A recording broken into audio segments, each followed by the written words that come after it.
Welcome to the Bullhorn Betty. Welcome to the Bullhorn Betty Coffee Club. So as we're watching Dr. Phil and getting an insight on Summer Wells, we're paying close attention to every piece of words that are coming out of their mouth. We're paying attention to their body language. We're paying attention to every little detail. We're going back. We're fast forwarding forward. We're rewinding back. And so go ahead and shoot that. So Don Wells on here says the first thing he thought of when he realized his daughter was missing is that she was abducted. That was his very first thought. My question is with that, all that greenery, all that trees, all that whole vast land, your first inclination would be that she was abducted? Not that she was lost. Not that she went out and played and fell asleep somewhere, in a tree, something. Your first thought was she was abducted. And he says that multiple times, that's his first thought, is that she was abducted. My question is that would have been my first thought, first and foremost. Secondly, why would that have been his first thought? Was he threatened by somebody that he owed maybe money to, that if he didn't pony up, something would happen to his family? If he didn't owe any money,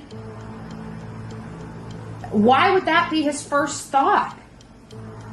The wife, Candace, has failed and actually got up out of the interrogation with the human lie detectors, the two gentlemen that were there, reading body language and everything else like that, which was a little suspicious because, you're here to try to find answers for your daughter, and especially if you think she was abducted, your first thing would be, selflessness. You're not worried about yourself. You throw everything on the table to save your child, and somebody asks the tough question, and you break down and get up and don't want to talk about it and take your microphone off. This is not conduct of people that had nothing to do or don't know anything. Secondly, it was apparent that Don Wells may have been at work during the time. So why is the wife half, Candace, so upset about stuff? To me, just this little bit I've previewed thus far, I believe she knows a hell of a lot more than she's saying she knows. I think Don now knows that she may have been involved, and that's why he's having some body language, eye blinking pattern issues. But if he was not there at the time she disappeared, I think the mom knows exactly what happened to Summer Wells. If you shave your cooch, but not your booty hole, is that the same as a mullet?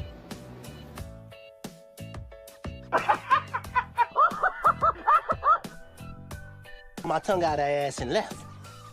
I'm on TV. Oh shit! First cops, now this. Oh.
guys are having a wonderful Monday, at least rolling in from work day. Hopefully you guys are getting relaxed or at least getting ready to get off work, we would hope.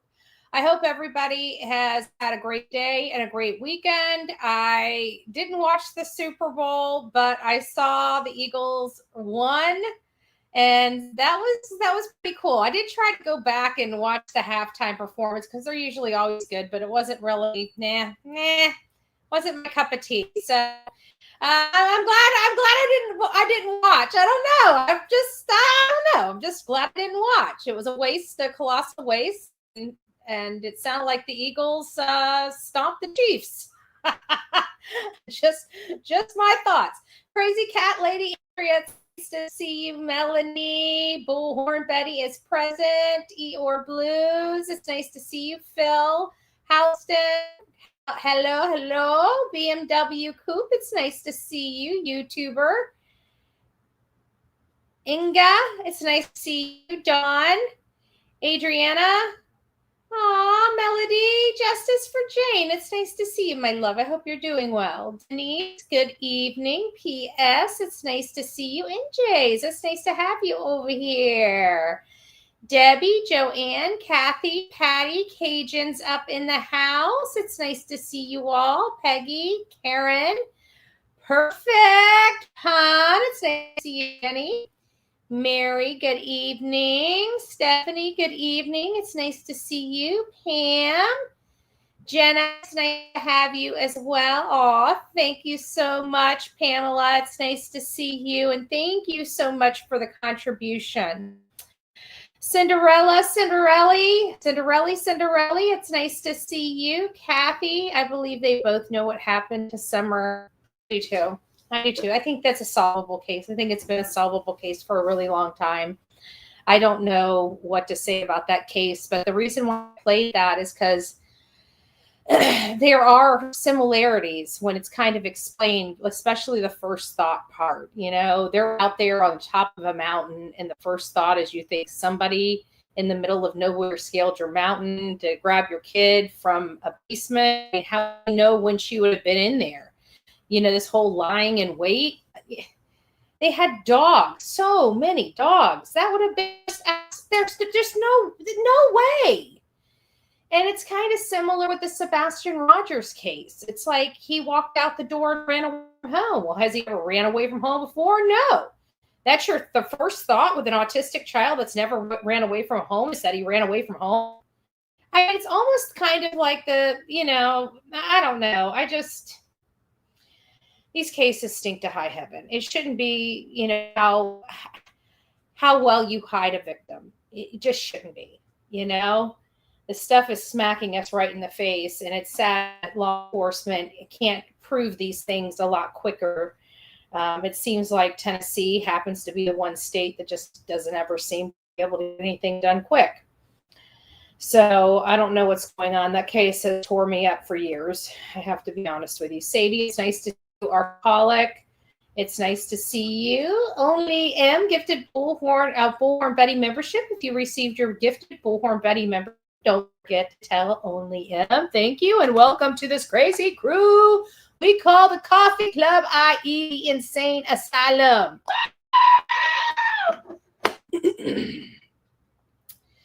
And everybody else coming in. I'm going to go ahead. Did Only M have another Bullhorn Betty membership? You sure did, you rascal. Thank you so much. God bless you. Happy birthday, Vicky. I have some birthday wishes in the chat for you. Happy birthday. It's nice to see you. Nice to have you. Our beautiful Hot Wheels is in the house saying Summer, Kyron, and Sebastian deserve better. Amen to that. Amen to that. It's me, Laura. It's nice to have you, love. So what are we doing this afternoon? Okay. Well, everybody's all like, oh my God, you're beating up on the mom and stepdad.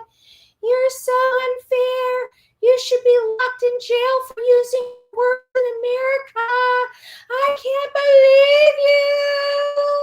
You're speaking. You're putting stuff together and I just can't stand it. And you're being really loud.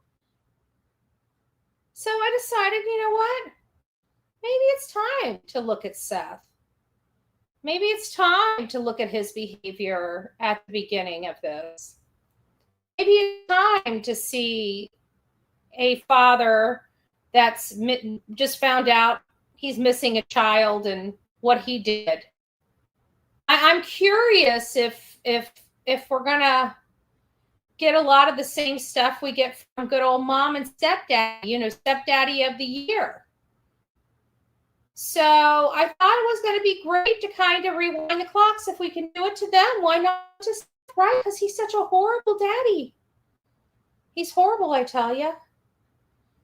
He's so stinking rotten. Every time the mom and stepdaddy talk about him, every time it seems like Sebastian does anything like fishing or going to a park, it seems to always be with his daddy. When he's in racing, it seems to be. Yeah, it's going to be glitchy. It's StreamYard. I don't know what is going on with it. It's been like this all day. I was going to go I'm working on getting Streamlabs on the phone and the computer, but it is what it is. Oh, thank you. Thank you, Melanie. Thank you, Melanie, for the cuss jar from Super Bowl.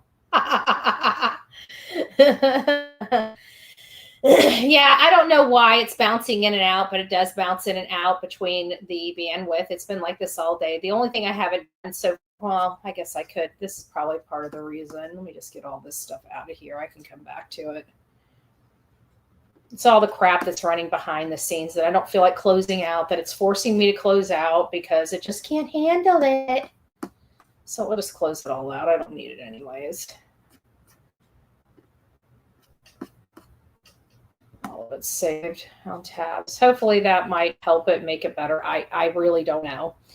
Hopefully it does. If it doesn't, it is what it is. So I figured, you know what, we need to go back. Let's go back and remind ourselves. And not only that, but maybe we'll pick up on something that could be useful now that we didn't think was significant at that time. So I figured there's 3 little clips. There's 2 clips and 1 live I'd like to go over. The live I'm going to go over is Pascal. And that's the very first social media interview that Seth did. And I think he did it. Hold on, let me just look here. It looks like on March 11th. So his son has now been missing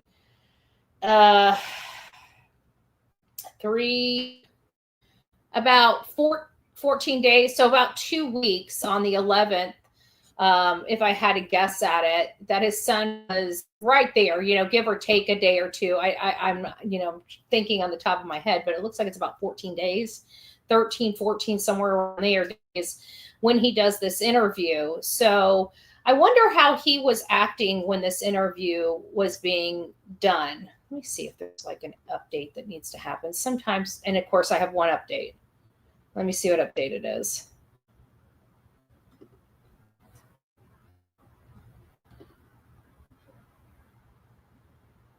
Okay, well, that's probably why it's lagging. I have an update behind the scenes that needs to be done, and it does that. Oh, thank you so much, Only M. God bless you. I really do appreciate all your love and contribution to this channel. It's very much appreciative. Thank you. Appreciate it. Thank you. So let's get started on Seth. Let's talk about him. Let's go over his statements. Let's see what he says at the beginning of this. If I can find something that was maybe that we don't know about, that may have been before all of these, I will definitely bring them to you. But we have 2 news clips and 1 social media a clip that I'd like you guys to hear. Back this up. Oops. I didn't have the book. About your son. Okay, let's try. If you could just first, as his father, tell me a little bit about your son. He's got a big heart. Love it. He's inquisitive. He can be stubborn at times. He loves to play video games. He loves animals. He truly loves animals. He likes plants. He likes to, grow things. He likes to take care of things. You know what you don't hear? You don't hear a father that is laughing. You don't hear a father that's talking down about his child. Wow. Wow. This interview here, this was on 17. I'll tell you what date this was. Nashville 17. This was on March 4th. This is on the same day that Chris and Katie were giving an interview with WSMV, Holly Thompson. What a difference. Sorry, guys, it's getting pixelated. I don't know. I'm not going to shut my computer down, fix it, because I have an update. I should have checked it after my first live, and I didn't. I thought I just updated the computer. Go figure, right?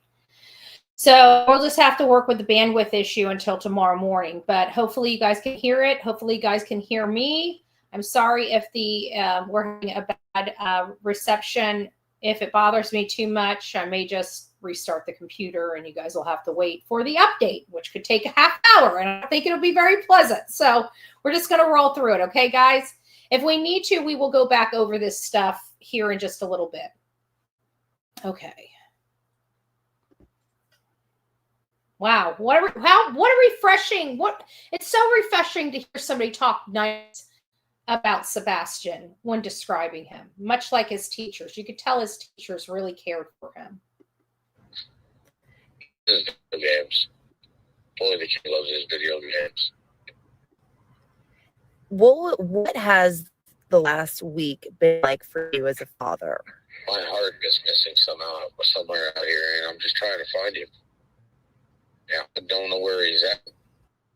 I can't find him. And when was the last time you got to see Sebastian? Well, he was at my house. So I was supposed to have him last weekend, and it would have been 2 weekends prior. He was at my house, and I got to see him. We got to play video games. We had a great weekend. And I mean, obviously, it seems like, what has it been like working with law enforcement? Have they been great, trying to help you with this search? They're definitely doing everything that they can to find my son, and I really appreciate it. And I hope that they find him every day. I'm looking up, hoping that they find him. And obviously, so he's autistic. Are there any tendencies that he may have? Like, does he like hanging out in the trees or by water that maybe help people find him? He does like creeks. I mean, he loves to go fishing with me. But if he's in the city limits, he's, video games. He'd probably be, maybe an arcade or something. Okay. And has he ever done something like this before? Just leave the house for a short period of time or anything like that? No. And I mean, how much sleep have you lost over this last week? Walk me through kind of what experience has been. I haven't had very much sleep at all. I mean, coffee and energy drinks is my main diet has been.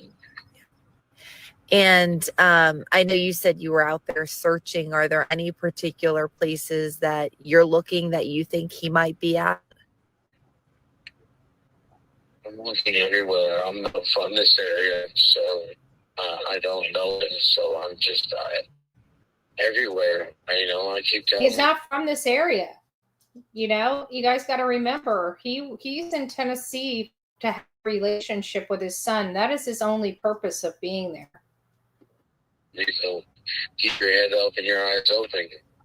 If you see 911, if my son hears my voice, buddy, you need to get a phone and call 911.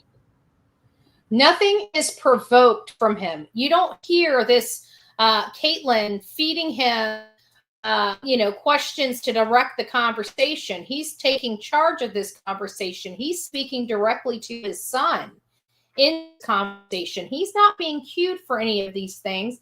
And he's not talking derogatory about his son, nor is he making this interview about himself.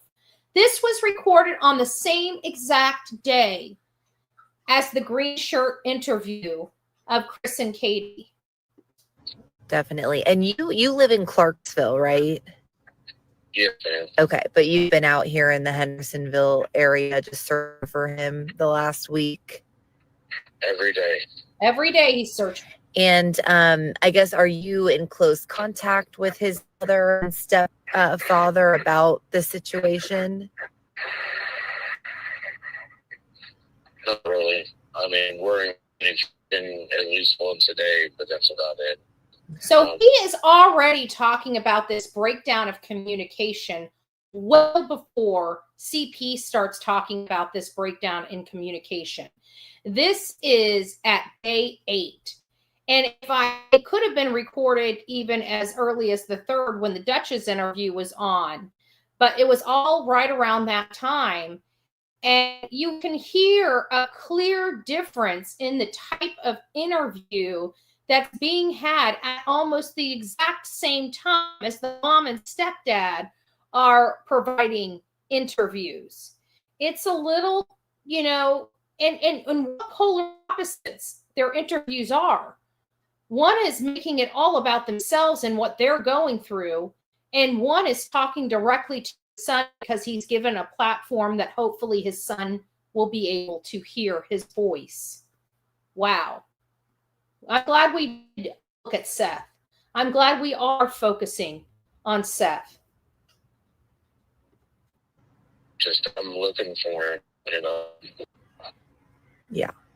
And I know, obviously with social media, it's tough because as a parent, you just want your kid home. But there's been a lot of speculation too about possible criminal investigations. I mean, what's kind of your reaction to all of that chatter on social media? I don't have social media, man. Oh. Okay.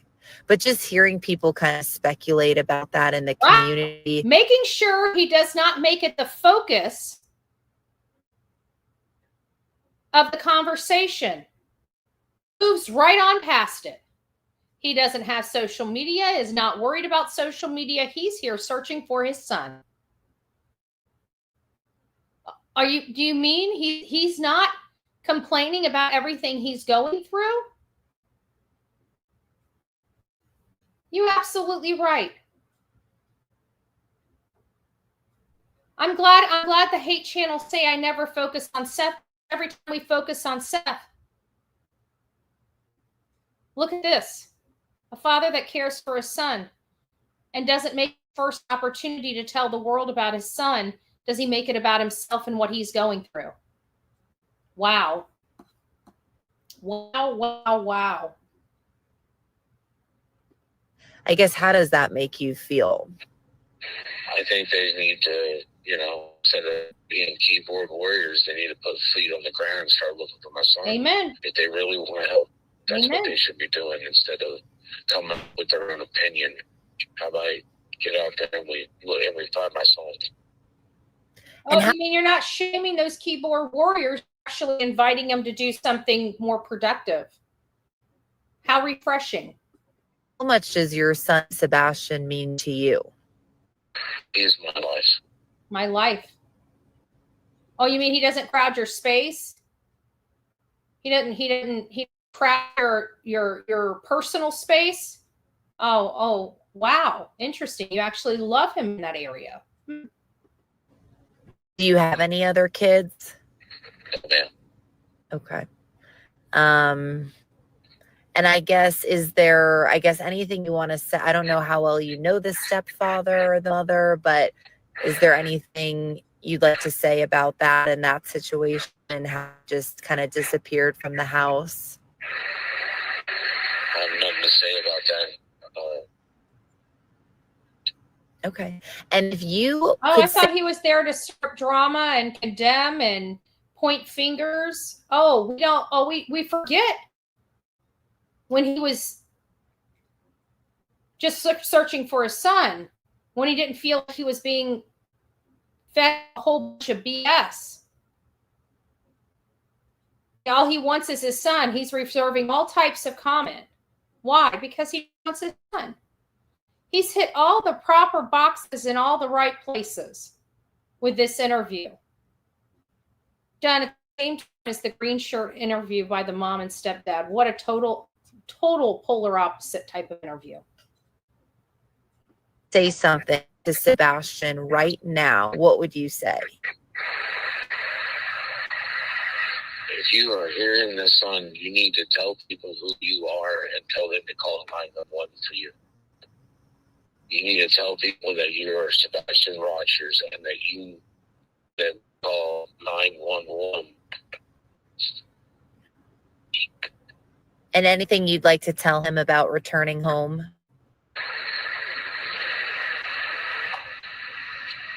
I miss you, buddy. And I want to hear from you. Okay. All right. Call 911 so we can find you, man. Come on, son. The only word I have is heartbreaking. Hey, it's me, Jen. Nice to see you, love, and all the rest of the folks that came in. It's nice to have you. We're having a little technical difficulty with the bandwidth for whatever reason. It's going in and out. And I think it's because I didn't update my computer. So I'll be doing that after the show. But this is at the same time as the green shirt interview, and a difference. You've got somebody that actually looks like they care for a child more than themselves. Didn't need to be prompted to tell his son to call 911 if he hears this message. Talked about his son like a loving father would talk about his son, talked about all of the great things his son loved to do. It's just, yeah, let's look at the father. Let's look at the father.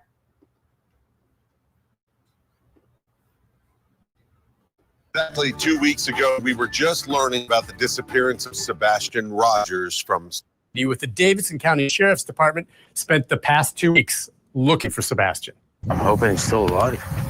You know, that's my main hope right now, is that he's not deceased. I mean, I keep praying that he's alive. I keep praying that somebody's going to see him, that somebody's going to call 911. Seth's 15-year-old son disappeared barefoot and with a flashlight from his mother and stepfather's home in Hendersonville either late on Sunday, March 3rd or early that Monday. Seth knows the key to finding his son may come from a tip.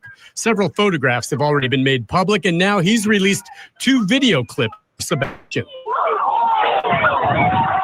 In this first one, you see Sebastian up front on the left in yellow shorts, participating in a tug of war with fellow students. And if you want, It's kind of funny. You know what I find interesting is hardly any videos of activities Sebastian did were ever released from his mother.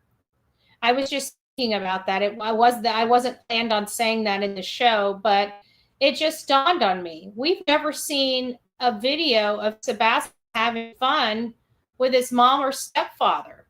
We saw some pictures when he was young and still in California where they were on the docks. And it looked like him and Chris had a decent relationship at that time, or at least the facade of it, enough to take some type of photos. Those were the last photos that I could attribute to Sebastian and his stepfather in a photo together. You know? That just popped in my brain just now. And it was because of this video right here. This was given over by Seth. watch, he got swung around at the end like a little rag doll, and it's like, well, he gave it his best. This second video shows Sebastian walking at his middle school graduation. I was very proud of him. I mean, he successfully completed something. Seth says his son of him. Proud of him. You know what? The whole entire time we have been on this case and following this case, we have never heard his mother or his stepdad ever talk like that. I have never either say how proud of them they are of their son. Ever. We've definitely heard it come out of their mouth that he's not in trouble. He wasn't in trouble here. He didn't get in trouble. I can't figure out why he left. He had been in trouble recently. And you got, on the other hand, a father that's saying he's so proud of his son. Concerned about the well-being of his son. Wow. Thank God he has this horrible father in his life. Thank God. And I got to say, if that's being a horrible father, I want horrible fathers all over the place. Is autistic is not a wanderer. He finds it highly unlikely Sebastian would leave in the middle of the night barefoot, based on an experience his son had as a child. He decided that he wanted to step into a mound of what he thought was dirt, and it was fire ants. And since then, it's always been, he doesn't like to get his feet in the dirt. He likes to have socks and shoes on. Seth won't rule. That was a very important statement, and he made this statement March 11th. March 11th, I believe, was another review. Let's look here. Yes. Oh, no, that was just him. He did the 2 March 11th, and it wasn't until March 17th when they were back on Dutchess again. And they didn't go back on Dutchess until after the release of the Lights video. You notice that there's been periods of where the mom and stepdad go dormant. They don't talk on social media. They don't go on interviews and everything. And then something hits the fan and they will go on. And this one on Dutchess after or on the heels of the Lights video showing that there was activity just mere hours before this child disappeared. Rule out the possibility of foul play, that someone is involved in his son's disappearance. And if Sebastian is able, he says he needs to call for help. He needs to call 911. And if somebody has him, you need to give him back. He's mine. Speak directly to, without being prompted or provoked to say this. This was one of the critical statements that we heard on Deception Detective that he looks for when parents are, are they speaking directly to the abductor? Are they speaking directly to their child? He's hitting, like I said, all the boxes in all the right places because, again, this is not grieve and deal with stresses differently, but they still have the stresses and the grief that they're dealing with differently. We have a one side of the family that's completely numb to emotion, while you have a father that's raising hell to try to find his My son, and he doesn't belong to nobody, but damn it, he's mine. And he's mine. Nick Barris, News Channel 5. So he's pleading for his son. He's pleading to an abductor. He's pleading to all of these people for his son's safe return. I had a lot of people saying I pick on mom and the stepfather because I feel some type of way. I'm biased. No, I'm biased because the evidence leads some way, right? And it's unfortunate it leads the way it does, but I'm not going to overlook that for feelings. Facts are the facts. They lead where they lead. It is what it is. If they led to Seth's front door, he would be the one that I would be looking at and doing videos on. It does not lead that way. That's not me. That's just the information, the way the information is unfolding. For what they are doing to this father that has been fighting for his son, talking nice about his son because he loves his son, speaking directly to an abductor, speaking directly to his son, He's emotional on camera. He's not hiding away from the camera. He's not forcing them to record their hands. He wants people to see his grief. He wants people to hear his voice. And he wants to find his son. Much different than the interviews we've seen from the mom and stepdad up to this point. Thank you so much, Grace Upon Grace. Let me go through these. Pam, thank you. God bless you for that. I appreciate it. Only M gifted 2 Bullhorn Betty memberships. I appreciate that. As well as the $100 gift. I don't know what that SEK is. I've not seen it. Maybe Swedish. I don't know. God bless you. God bless you for that. I wish I knew what kind of coin it was so I could say euros or something like that, but it's not. So God bless you for that. We have Melanie. Thank you. We have Alicia Hot Wheels reminding us they deserve better. Summer, Kyron, Sebastian, and Grace Upon Grace gifted 5 Bullhorn Betty memberships. Grace Upon Grace, as well as Only M. If you received your Bullhorn Betty membership from them, please don't forget to tell them thank you. Welcome to this crazy crew we call the Coffee Club, i.e. the Insane Asylum. You get the room, the padded room next to me. And I'm loud. Aw, thank you, Melanie. If you received your gifted Bullhorn Betty membership from Melanie, welcome to this crazy crew we call the Coffee Club, i.e. the Insane Asylum. All right, so now we're seeing why it's so hard to attack a man that we can clearly see loves his son and is searching high and low for his son. While we've got military trained parents, one that's trained in MMA fighting, both of them that have been trained in searches and search and rescue, I think for military basic training alone. And they're sitting this one out. They're sitting this one out. While a man that doesn't even know the area is out there looking.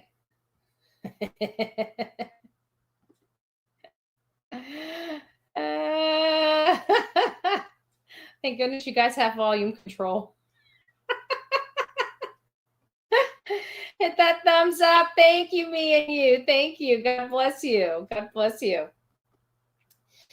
So what say you with all this? Like, people want to know why we have a problem with them attacking a father. Thank you, Lisa. I appreciate that. Big hugs and kisses, big heart. Mwah, mwah, mwah, mwah, mwah. Thank you all for your love and support.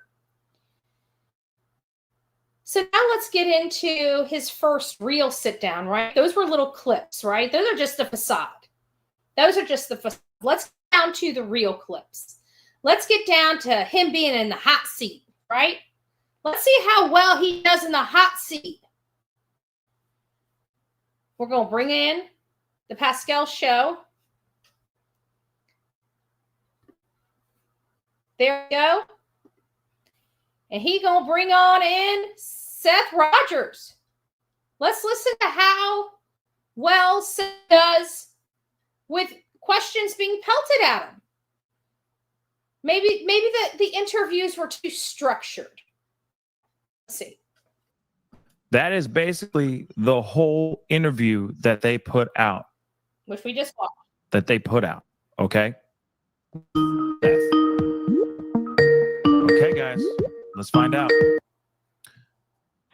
Hey, you on the mic with the Pascal Show. What name are you calling from? And I just want to let you know, why is he calling in? He's calling in because where he lives, his internet sucks. Okay? So him trying to be on a live, he has some technical issues. Now, he's been able to set things up since all of this has happened. It's a better streaming process. But back in this day and time, he had crappy cell service, and it was very hard for him to get online without crashing. So the calling in was much better. And even that, if you're in the wrong spot in his house, it'll drop your call. So block Ash. Isn't it funny? That lady she's blocked several times, but that lady waits. She literally waits. This is how unhinged she is. She will. Why would you continue to? Because I can. That's why. Because I can. Here, I forgot. We got a clip for you, for people like you now.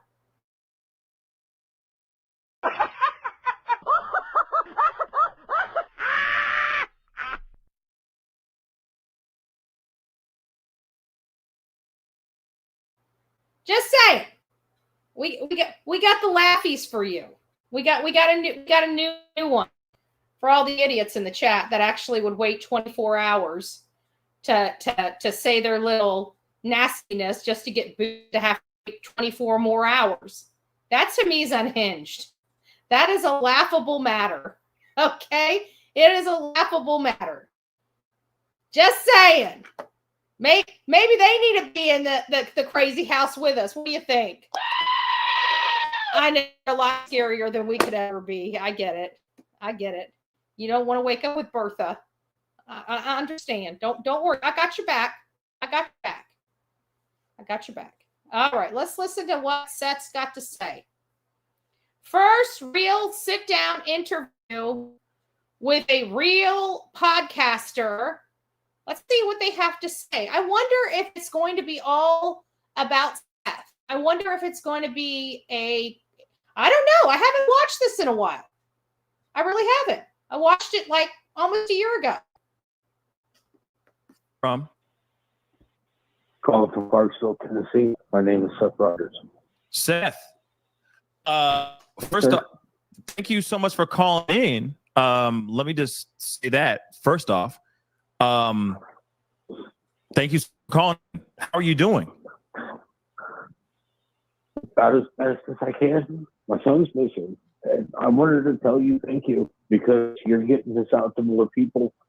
We've been passing flyers out. We've got all the way to Chattanooga. Wow. Thank you, a content creator, for making sure his son was front and center. Just seems like, because we've been watching, Chris and Katie so long, we're just not accustomed to this kind of talk. I mean, I'm almost back, like, holy crap, we actually had somebody back at the beginning talking well and actually showing that he cares about son. I mean, we don't have to think or scratch our head or wonder, does he care about his son, or is this interview about his missed kid or not? We're in this 20 seconds and we already know that this is about his missing son. Holy smokes. I'm sorry, I'm just not used to this. I'm sure glad those hate channels wanted me to focus on Seth. We've got Bill all the way to Memphis. Yeah. We reached out to balls to see if we can get flyers out there to try to find him. And I want to tell you thank you. Everybody. Wow, he's not being provoked to ask, well, what are you doing to search? What are you doing to search? He's not having to, Pascal hasn't asked him. He's just saying, I want to find my son. We're out here. We're out there. Please help anybody, anywhere. Thank you for helping. Thank you. Wow. Help me try to find my son. Of course. I mean, well, of course, we are only here to bring your son back home, of course, home to safety. You have a second, of course, you called in. And again, I know that you're really busy. What have you been up to all day today so far? Can you give us like a little bit of breakdown of what the day's been so far for you guys out there? I've been out because it's me and some of his extended family that have been doing flyers and stuff. So I've been passing out flyers and everything. Mm-hmm. I've been going to business, passing out flyers. Everybody knows. But businesses. Okay, he didn't just make signs and call people to his house to pick them up. Oh, okay. In my town, in Clarksville. Everybody knows, and everybody in it. Tomorrow I have a trip planned. I've got 7 different locations I'm going to see if I can see that and put more flyers up. Right on. 7 locations he's already identified. He's already identified and targeted 7 locations he wants to get out there to search for his son. Interesting. Right on. I'm going to the south side of Nashville tomorrow to put flyers up everywhere. Wow. Yeah.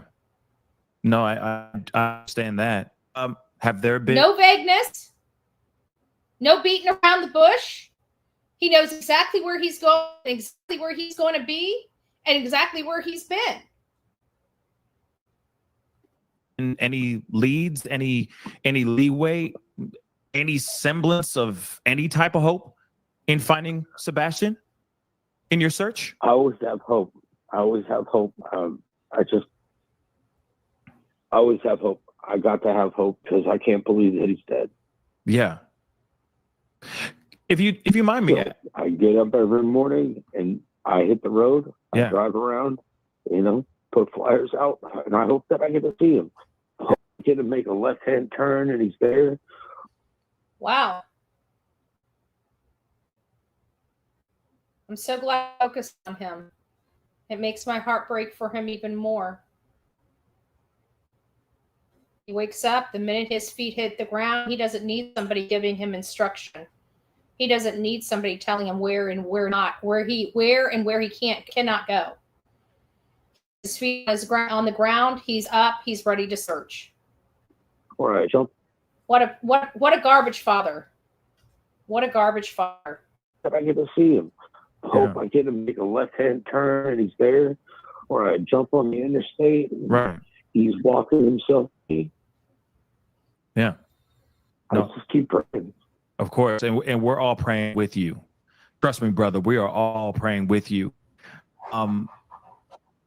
If you mind me asking, where were you when you got the phone call that he was missing? Well, I just got off of work at 7:00 in the morning, and I turned around and I got to my vehicle, got in there, and there was a text message from the stepfather. Call me, it's 911. Call me, it's 911, a text. They didn't call his work. It's 911, and they didn't call this man's work for his own missing child. That's always sat wrong with me this whole morning. The call logs, who called who, when, that is all never sat right with me.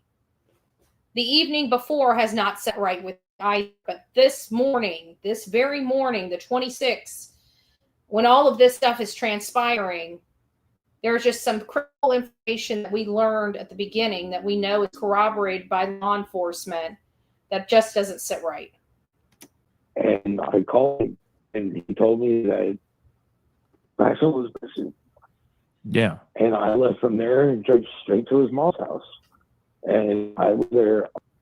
Straight to Katie's house. So he finds out that his son is missing. When Chris finally speaks to him, now mind you, they were espousing that his child walked out of the home and ran away. Yet knows how small this child's circle is and didn't even bother asking the father any questions about what his last conversations were. Did he seem upset about anything? It was almost as if he knew. And we pointed this out way back then. For those that are coming in, I'm sorry, we're having some technical issues. The bandwidth on here, I think it's because I didn't update my computer. We're just kind of in and out with pixelation, so please bear with me. All day, waiting for some type of information. I saw him bring the dogs in. I was sitting there watching police come in and out, ask questions. And they asked those questions, of course. And the first thing they did is, "Where were you?" I'm like, I at work for Yeah. the last 12 hours. You know, Yeah. they turn around, they took our phones, make sure that everything that we stated was verifiable. Right. And he's not known, Sebastian's not known, as you said as well, he's not known to just go and wander off or to just run off the way that he did, correct? Correct. He's never been one to do that sort of stuff. So if you mind me asking this, and it's kind of, I got a few tough questions to ask you. I know if you don't want to answer them, then that's totally fine. But when you went in the house, was there anything different or anything off maybe in the house when you were? I walked in the house, it seemed normal. Everything was clean. Everything was pristine like it normally is. It normally is. Except for his room. I gotcha. Except for his room. Okay. So, my understanding now, none of us were there. We don't know how the chain of events happened. But from my understanding, it was possible that his bedroom had already been tossed by the time his dad got there. And that could very well been the reason why his room was more of a mess than any other part of the house. Just to put that out there. We don't know one way or the other. Okay. Have they been out? Has the stepfathers, has the stepdad and the mom been out searching at all, or have they just stayed home? From my understanding, my talks with Christine and by their Katie, they've been out putting flyers and posters in the ground. Okay. Okay. I do have another. It's kind of hard to put flyers and posters in the ground when they don't leave. And that's been verified by Mr. Proudfoot's own statement saying that they couldn't leave. Law enforcement was there with them. That they did get signs made, had those handed out and scattered all over but they didn't do it themselves. That came out of the stepfather's own mouth. Because you did make a statement. It was in an article. It wasn't, I don't know if it was in this video that we just watched, this interview, which, by the way, there's a longer version of this interview, right? I haven't seen the interview. I mean, okay. I was interviewed, but I haven't seen it yet. Okay. But there is something that you said in the interview was actually put into an article. Said something about there was no scent, okay? Like the dogs weren't picking up a scent, but one dog followed a scent out into a construction site and then it disappeared. Could you maybe expand on that or explain a little more about that? One of the dog handlers told me first day. Wow. Monday, that the dog popped to a trail and they followed it and went all the way around and ended the construction site, but it ended. It's like there was nothing there. Right. And that's a little odd. Which right? Leads me to believe that, well, if it ends, normally the scent ends when you stop traveling on foot. So he's been advised that's the case here. I'm just going to refresh this real quick and see if I can get that. Followed a scent out into. See if we can get that to kind of sync up a little better. Hopefully, we'll see. I don't know. To a construction, and then it disappeared. Could you maybe expand on that or explain a little bit more about that? One of the dog handlers told me first day. Wow. Monday. That the dog popped to a trail and they followed it and went all the way around and it ended in a construction site, but it ended. There was nothing there. Right. And that's a little odd. Which right? Leads me to believe that, well, if it ends, normally the scent ends when you stop traveling on foot. From my understanding, that would mean that he got into a car. If he got into a car, just so I understand the construction site itself, what? So far, the entire interview that we've been listening to, there's no doubt in our mind that he's talking about his missing son. And he has made sure that it stayed focused on his missing son. And how many times he said Sebastian throughout so far, just in this mere 10 minutes we've been watching. It is kind of refreshing. Did the scent stop in the middle of the construction site, or did it stop on the side of the road? Ah, okay. They didn't tell me. Okay. Because I'm curious because how close. Go ahead. I'm sorry. I'm not. No problem. I'm not part of that sheriff's department, so they're not going to share information with me. And on top of that, I'm emotionally attached. Right. So they don't want me involved in the investigation. I gotcha. So everything I do is pretty much on my own. If I go search somewhere, I'm under pretty much orders to turn around and call TBI and tell them where I'm going so that they know. Yeah. Because they know I'm searching by myself. And if I come up missing, they want to know where I was last at. That's pretty scary. That's pretty scary. Guys, give me a second. I want to try to see if this is going to help, just refreshing one time, but I'm not going to restart my computer, because if I do that, then it's going to download the update, and I don't want to do that. So just give me a second.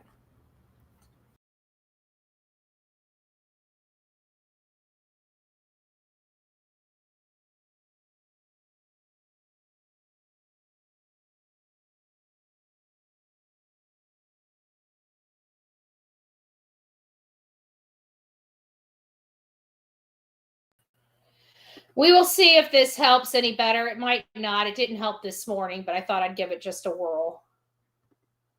No kidding. Because they don't want me coming up missing and my son being missing. Right. So as far as a few things, though, did you? I know you live somewhere else, but you were still very tight. We're still very tight with Sebastian. So I'm curious. Did he tell you of any issues at school? Did he have any? Was he dealing with any type of bullies, enemies, anything like that at school? Not that I am aware of. I'm tight with my son. I moved from California to Tennessee so I could be close enough to go pick up my son. Oh, good on you. Get far enough that when I pick him up, he's I don't want to be in her backyard. Right. Because she's not my wife. Understandable. So yeah, that's respectful, and I totally understand what you're saying, and that's good on you, brother. Wanting to be in closer proximity to your son. I think that's very endearing. Real talk. Was there any online forums or anything of that sort? Did he game a lot? Could he have been online somewhere to people? Yeah. He played games at my house. My PlayStation is pretty much locked down for my own sake, because I don't. If I don't know you, right, I don't want you popping in to talk to me. So everybody on my PlayStation that are on my friends list, yeah, I know personally. Yeah. There's no way that he would have been talking to somebody without me knowing, because they're my friends. They're not his friends. Which is pretty interesting that he says that, because everybody wondered if he was on the internet. Apparently, he was restricted from the internet at his mom and stepfather's house. They were overly strict, abusively strict, if you want my opinion. And he had a lot more liberties and freedoms at his dad's house within control. He was in control of that freedom. But he was a little, he allowed Sebastian to be a teenager. No, I mean, they would call me up and be like, your son's on your account, right? I'm like, yeah. I'm sitting next to him. He's in his recliner. I'm in the recliner. Right. You guys are spending time together. He's playing there. and I'm on my phone playing Call of Duty, and he's on the PlayStation in Modern Warfare. Right on. You know, I mean, I know what he's doing because I'm right next to him. Yeah. So it's like any conversations or anything that he didn't have the headphones. Right. So, and it's a PS4, not a PS5, so it doesn't pick up your stuff through the remote or anything. Yeah. So it's like only way he would have contact with any of them is if he had headphones on, and I made him not wear headphones because of random people. Right. You don't know who, and I explained to him, you don't know who these people are. They could tell you one thing, and they could be some guy that's like in his 50s or something looking for some kid. Yeah, no kidding. Yeah, those internet streets are dangerous, man. Those internet streets are dangerous. So let's talk about outside of the internet. Did he ever express any issues about his home environment at all? Not at his mom. He never expressed anything about his mom and dad's stepfather's place. Okay. He liked the dogs. He was supposed to come with me into school. Summer break, he was supposed to move in with me full time. Oh wow. Oh wow. This is this is what both me and him have wanted for years. Yeah. Yeah. I understand that. And now you're out looking for him. Now I gotta find him so he can come live with me. Yeah. Yeah, I understand. Of course, I'm not trying to point any blame or anything of that sort. But the situation in which he just vanished into thin air is very suspicious in my personal opinion. What are your thoughts as far as him vanishing in the way that he did vanish? I'm missing something. Like I've stated since day one, none of this makes sense. Yeah. There's something of this puzzle. He hit the nail on the head way back when on March 11th. He knew when he walked in the house something was wrong. He immediately noticed all his son's shoes were there. He knows exactly when his son started being very anal about putting his socks and shoes on. He has a very specific memory when Sebastian went from not wearing socks and shoes all the time to always having them on, a very specific memory. Here he is saying something is not right and does not make sense. I don't know what it is, and I hope that law enforcement has figured out the missing piece so that they can bring my son back to me. Right. I totally understand that. Has there been anything that you've heard so far? Maybe a piece of a clue, anything you said? I understand there's pieces to this puzzle that are missing, but did they happen to give you at least something that could be some semblance of a piece to the puzzle? No, they're not including me in on telling me what they do, but they're not including me in on what they find. I understand. I do understand. Especially with your with your experience. On March 11th, just that statement alone told us that they were in a criminal investigation.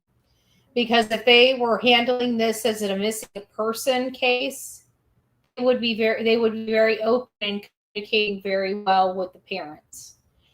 When they shut off the parents, they are in a criminal investigation. Without a doubt, he's down. Experience, of course, being a police officer as well. I can only imagine. Deputy Sheriff.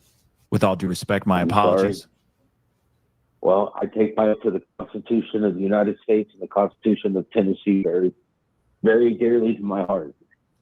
as a deputy sheriff, Yeah. that's what we're supposed to do, Yeah. make sure people don't infringe upon people's constitutional rights. Yeah. I got a few more questions.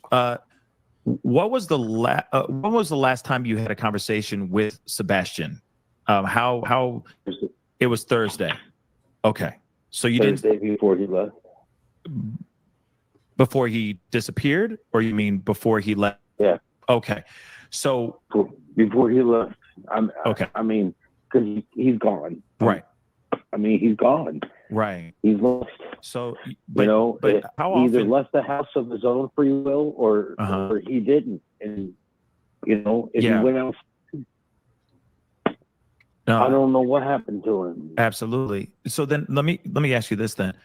Did you guys correspond, at least make phone calls often?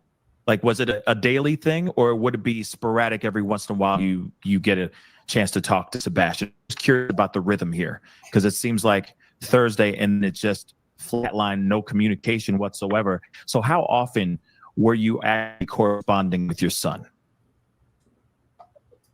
I called him Thursday. I don't call him on Friday, Saturday, or Sunday. He's with mom. Right. That way, when I have him Friday, Saturday, and Sunday, it's just a mutual thing. Yeah. And then normally I would call him every day or every other day at about 3:30, because he would be home from school by then and either be working on his homework, or if he didn't have any homework, he was doing chores. Wow, what a horrible father. His mom had him do it.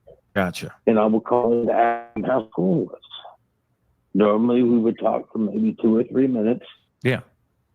And it was routine. Call him up, how was school?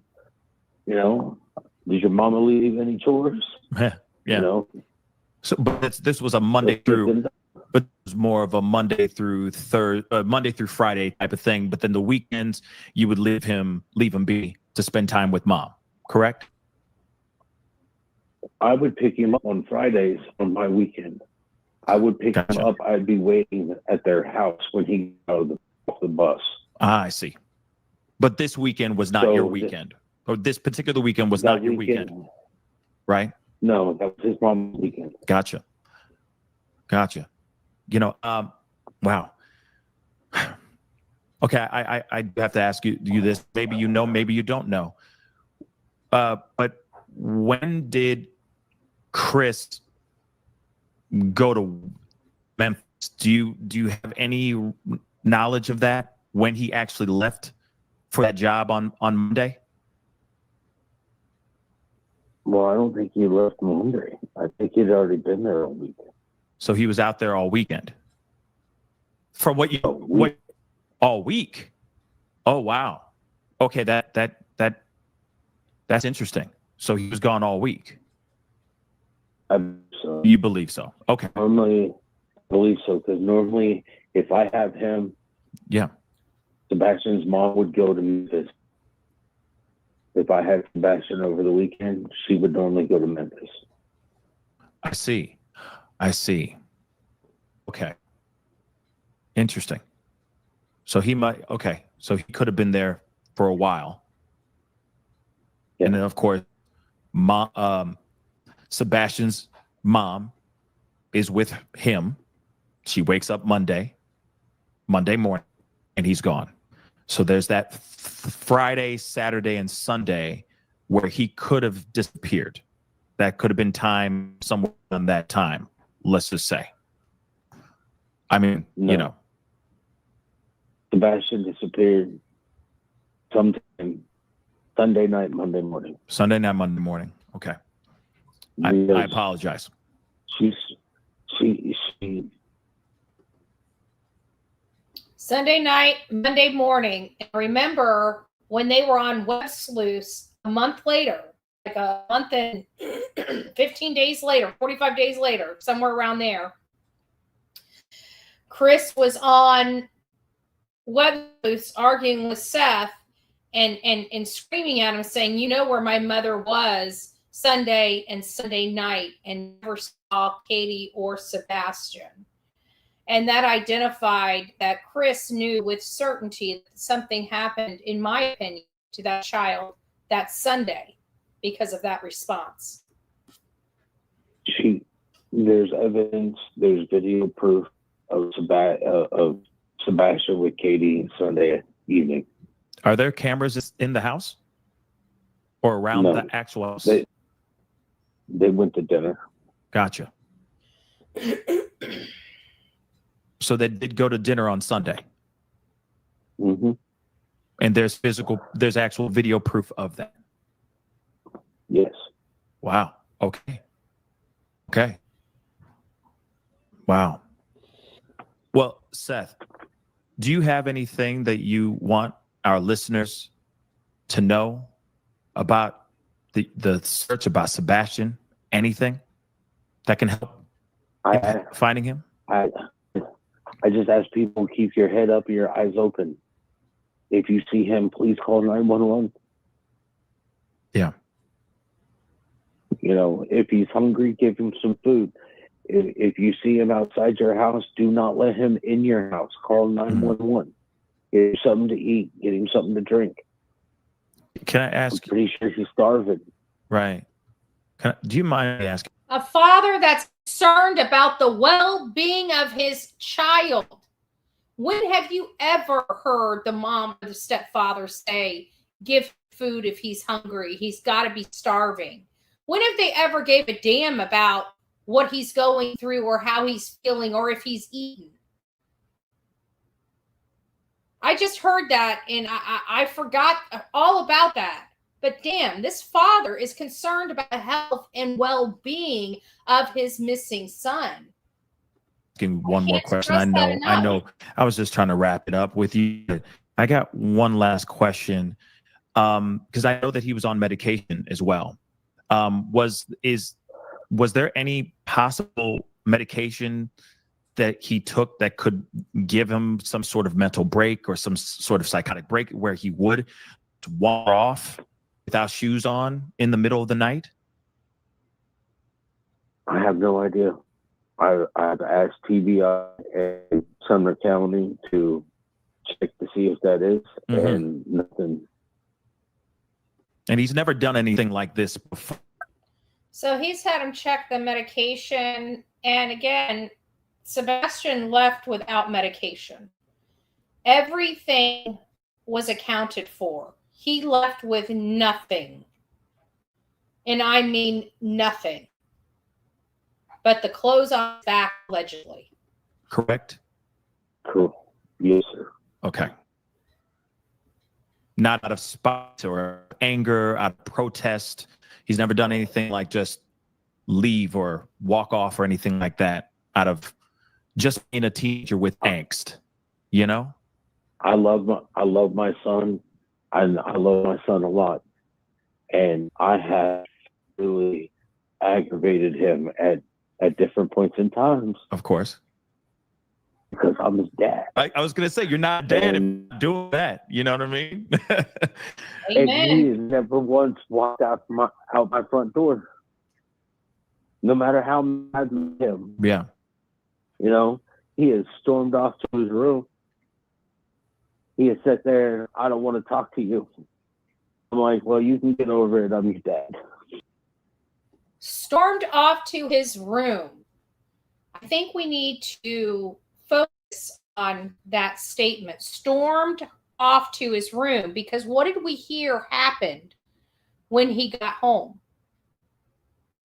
Went straight to his room.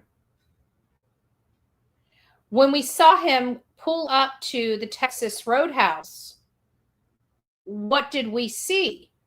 We saw him with his fingers, his index fingers, over his ears. When he was in the restaurant, we heard him. We saw him shaking his head no, and his mother frustratingly moved her phone. At least for that moment, it didn't look like a cordial conversation. It looked respectful, but it looked a little frustrated and heated. And he's saying that he's made his son angry before, and his son has never walked out of his house. Hey, allegedly, with Brittany J. It's nice to see you, my love.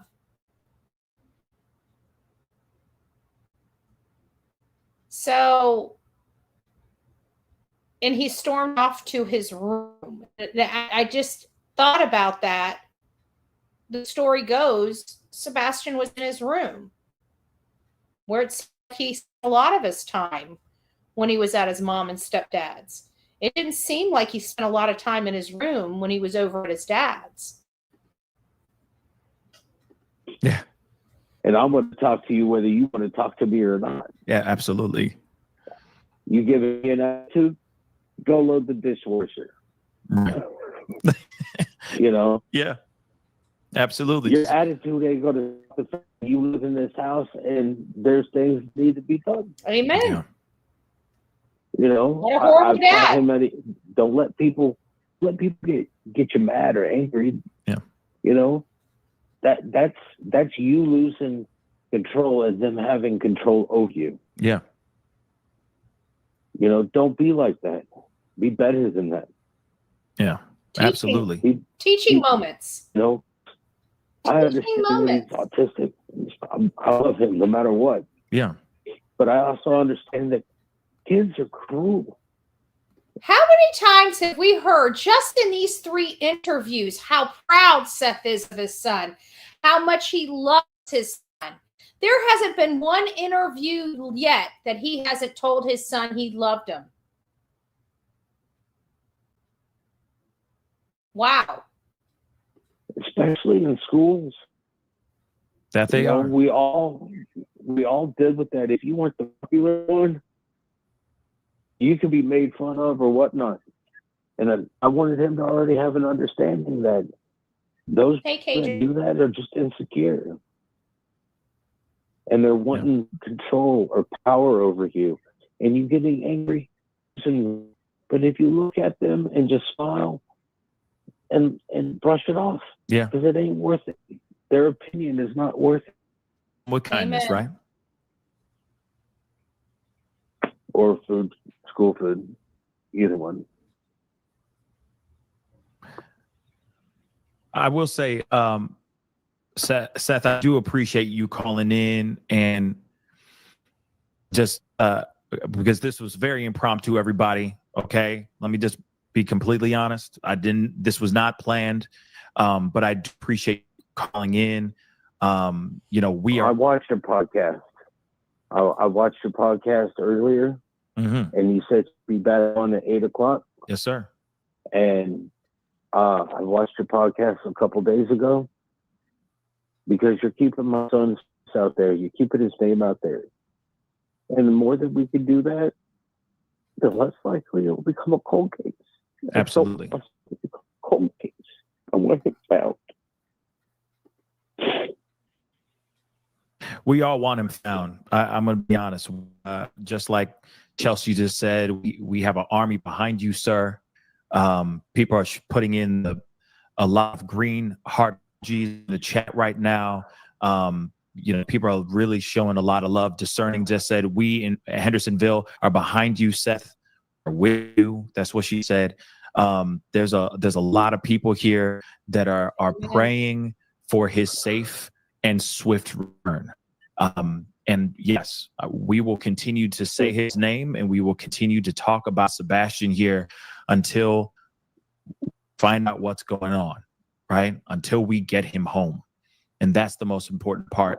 And I commend you. I give you so much love and healing vibrations. And again, God bless you for stopping everything that you're doing and just being boots on the ground, going out and trying to find your son. That is commendable, my brother. Amen. And man, if I was with you right now, we'd be a beer.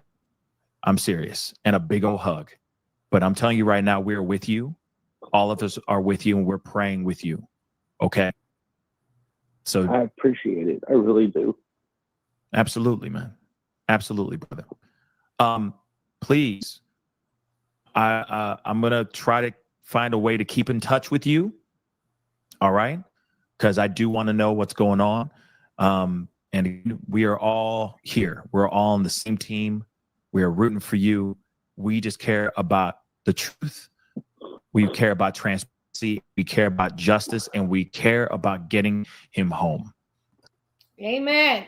Amen. Give it up for Pascal. That was a great interview with Seth Rogers. It's kind of hard not to hear and see the pain Seth Rogers has with his son not being around and him not knowing where his son is. I'm glad we took a moment to refresh ourselves on the actions of Seth, especially in those sensitive and tender moments of this case, and really getting an opportunity to see the interviews, the polar opposite interviews from the mom and the stepfather versus Seth Rogers. You've got mom and stepfather on one hand, where every single one of their interviews have been what I would like to say is self-preservation. It was never about Sebastian Wayne Drake Rogers. It was about their grief that they're going through and how unfairly they're being treated by people that have an opinion. Whereas Seth Rogers, so far, in everything we've heard, has not brought up one time of condemnation of anybody in these videos. Nobody. Hasn't spent 30 or 40 minutes talking about how horrible social media is. He is all about his son 24/7. 24/7, doing whatever he can, being boots on the ground, posting flyers, making sure there's signage up, making sure he goes to businesses to let them know his son is missing. Just really hands-on, much like his parenting has been since this child has been born. The reason why we're not looking down that avenue because of what we know. But we'll continue to look at Seth because at least we're finally seeing someone that gives a shit about this 16-year-old boy and his disappearance and actually wants him to come home. How refreshing. How refreshing to see somebody fighting for his son, because we've been focusing on parents that weren't fighting, that could care less, just wants to get on with their life, grieve and move on. It's time to move on. Left their home within 2 weeks. Left everybody else searching for their son while they scattered off because they couldn't handle it. Somehow, Seth is supposed to, and he can still manage to be front and center. He can still manage to show his face. He's still willing to talk to Nancy Grace a year later. He's still willing to go on a channel and advocate for his son. He's not hiding from anything or anyone. He wants his son brought home, and he doesn't want to move on until he knows where his son is and he has his son in his hot little hands.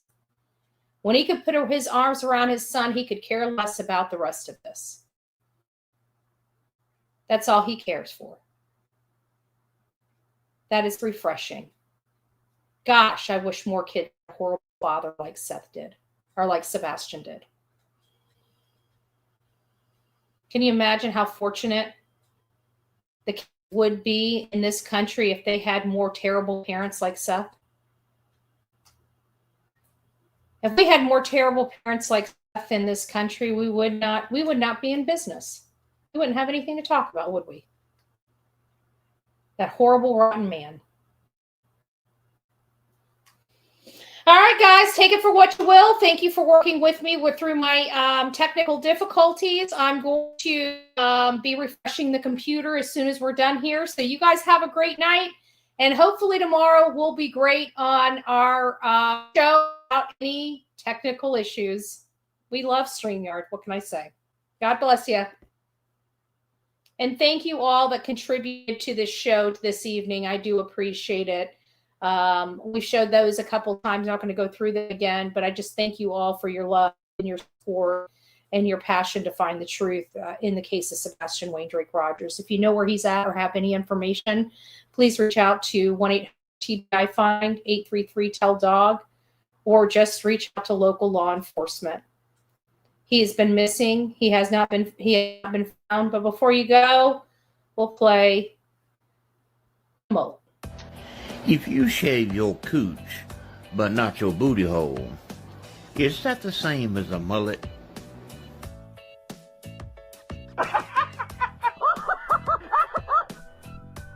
My tongue got her ass and left.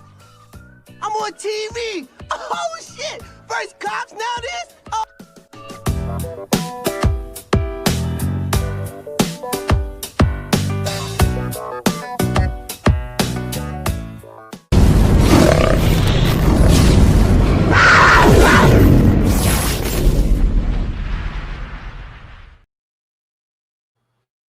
All I can do, that's all I'm going to do, right? So God bless you. I guys hope you enjoy.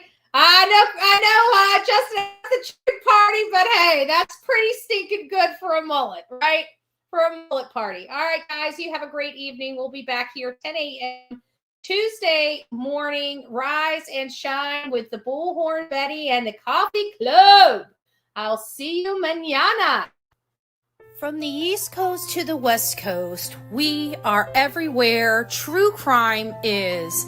We are asking for the public's help. We are searching in the woods. We are doing what it takes here on the Bullhorn Betty channels to find answers to the most alarming cases we have been watching on the news. I can tell you personally that I have traveled this entire country seeking these answers and bringing that content right here to you here on the Bullhorn Betty channels and Bullhorn Betty Crime Stories.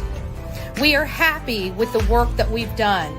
We brought many answers to the public, and we have defied mainstream media in our pursuit of the truth in these cases. We will continue to work, we will continue to fight for these victims, and we will continue to tell their stories here on my channels. Welcome to the Bullhorn Betty brand of channels and the Coffee Club. Thank you for your love, thank you for your support, and more importantly, thank you for allowing me to bring these victims' stories to each and every one of you, advocating for each of these victims. God bless you. God bless America, and more importantly, God bless our victims.